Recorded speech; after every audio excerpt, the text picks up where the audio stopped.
నమస్తే అండి. మీరందరూ ఎలా ఉన్నారు? మేమైతే చాలా బాగున్నాము. అయితే నేను ఒక 1 వీక్ నుంచి కొద్దిగా చాలా బిజీ ఉండిపోయాను. సో, అందుకోసం వీడియోస్ అయితే పెద్దగా పెట్టలేకపోయాను.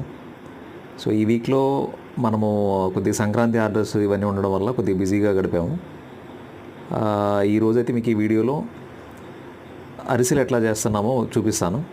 సో, ఫస్ట్ అయితే ఒక రోజంతా మనకి వుడ్ ప్రాసెస్డ్ ఆయిల్ చేయడానికి మనకి 1 డే పట్టింది. మార్నింగ్ 6కి బయలుదేరితే ఈవినింగ్ 6 అయింది మళ్ళీ తిరిగి ఇంటికి వచ్చేసరికి. సో, ఆ తర్వాత సెడిమెంటేషన్ ప్రాసెస్ ఒక 3-4 డేస్ జరిగింది. సో, సెడిమెంటేషన్ అంటే దాంట్లో ఉన్న చిన్న చిన్న పార్టికల్స్ ఉంటాయి కదా, అవన్నీ కిందకి వెళ్ళిపోతాయి అన్నమాట.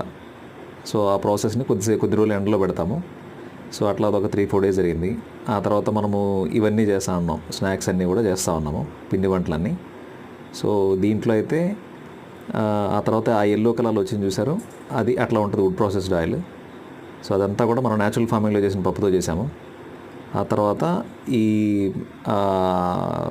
బియ్యము ఒక రోజంతా నైట్ నానబెట్టి ఉదయాన్నే మనం దాన్ని, ఆ బియ్యం కూడా మైసూర్ మల్లిగా యాక్చువల్గా మనం వాడింది, న్యాచురల్ ఫార్మింగ్లో చేసిన మైసూర్ మల్లిగా.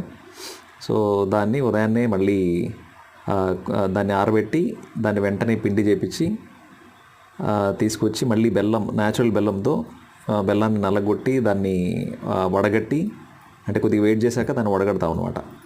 వడగట్టిన తర్వాత ఈ మైసూర్ మల్లిగా బియ్యంతో చేసిన పొడిని ఆ బెల్లంలో వేసి కలిపి దాంట్లో మళ్ళీ మనము యాలకుల పొడి, తర్వాత ఆవు నెయ్యి, దేశీ కౌగి అనమాట, అది కూడా ఆ బిలోనా మెథడ్లో చేసింది.